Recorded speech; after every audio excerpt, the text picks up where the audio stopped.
مولانا روم رحمه الله فرمای او یو واقعه را نقل کړی ده. وی بغداد کې یو بادشاه و. دغه بادشاه ته به چې چا څه تحفه وغیره راوړه، بادشاه ورله بیرته ډېر په مینه محبت باندې د خپل طرفه تحفه ورکوله. سره زر او سپین زر به ورکول، قیمتي جواهرات او ملغلرې به ورکولې، اگر چې د هغه سړي راوړې شوې تحفه وه ډېره کمزورې ولې نه وه. د بغداد په مضافاتو کې او په بانډه کې یو کس اوسېدو، انتهایی غریب و. د هغې یوه بیبي وه او دغه کس به غر ته یا ځنګل وغیره ته خپل ګډې ویزې بوتللې ساتلې وې. یو کرت یې خپل بیبي ته وویې چې زه خبر شوی چې د بغداد بادشاه خلکو ته د تحفې په وړلو سره د خپل طرفه ډېره ښایسته تحفه ورکوي، نو که ستا خوښه وي زه به همدغې بادشاه ته تحفه یوسمه چې موږ له هم سره کړي او دا غریبي هم الله ختمه کړي. بیبي ورته وویل صحیح ده. دغه روان شلو او کوشش یې شروع کړو چې زه بادشاه ته څه تحفه ویسمه. د ډېر کوشش نه بعد د خپلې بیبي ته وویل چې ما خو څه برابر نه کړو، څه تحفه یوسم. بیا د بیبي سره په مشوره باندې دغه خبره وکړه چې د کور کې دغه یو منګی پروت دی، دا به د خپل کور د دغه خوږو اوبو نه د دې کوهي نه هغه راډک کړم او بادشاه ته به یوسمه. بیبي ویل ډېره ښه ده.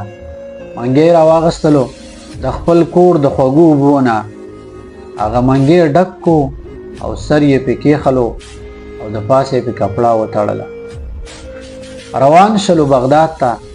د ډېر سفر او د ډېرو ورځو شپو نه بعد هغه بغداد ته ورسېدلو. هلته کې د بادشاه درباریانو منع کړو چې ته لبي د بادشاه ته داسې تحفه وروړئ د دې خو څه قدر قیمت نشته، اوبه خو ارزی کړي. هغه وایي نه، دا ما ډېر په مینه محبت راغستلي دي، دا زما د کور د کوهي خوږې اوبه دي، دا په ما خوږې لګېدلي دي او کوم څیز چې په ما خوږ ولګېدو هغه زه بادشاه ته وړم. بادشاه د دغې خبرې نه خبر شو او بادشاه حکم وکړو دغه سړی راپرېږدئ.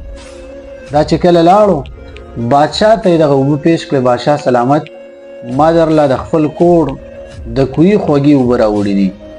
بادشاه چې کله د منګي نه سر لرې کو نو هغه ټوله لار په دې باندې ګرد و غبار او دغه رنګې دوړې وغیره هغه پرېوتې وې چې د هغې د وجې نه دغه اوبه انتهایي ګنده شوې، خرابې شوې وې، بدبو یې شروع کړه. دا خفه شو چې هسې نه بادشاه راله سزا راکړي د تحفې په ځای باندې، خو بادشاه پې پوهه شو، ورته وویې نه خفه کېږم او ډېر څه سره سپین زر ورله ورکړو او ډېر په خوشحالۍ سره یې هغه رخصت کو. خو چې کله رخصت کوو نو یو کس ته یې وویې وایي داسې وکړه چې دغه سړی چې دا مال یې خوږې اوبه راوړې وې دا بوزه د دجلې سیند او دریاب او سمندر په دې غاړه غاړه باندې بوزه. نو چې کله دا روان شو د بادشاه سړی ورسره دی، د دجلې اوبو باندې او د هغې دریاب په غاړه باندې روان. نو تپوس یې وکړو وایي دا څه بهیږي؟ کس ورته ویې وایي دا خو د دجلې سیند او سمندر دی که نه؟ وایي ښه. هغه ورته وایي ګوره تا بادشاه له اوبه راوړې وې، ته هسې د دې سیند دا اوبه چیک که.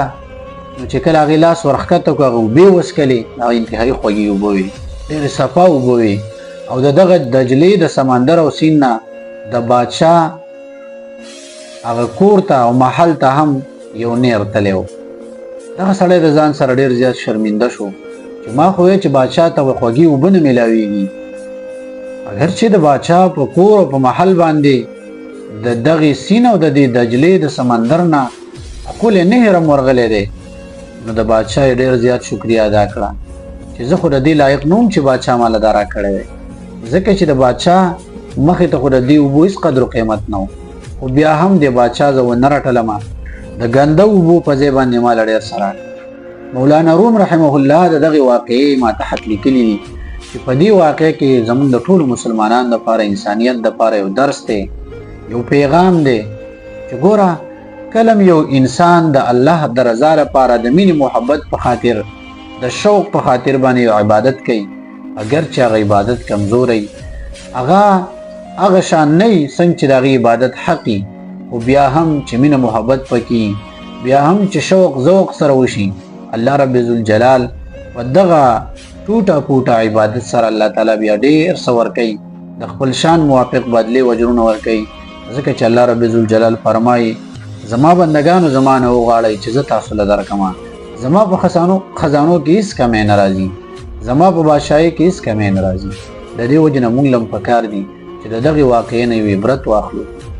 دغه واقعه کې ما او تا ته یو پیغام پروت دی چې موږ او تاسو هم د الله رب ذوالجلال لپاره عبادت وکړو او په مینه محبت یې وکړو.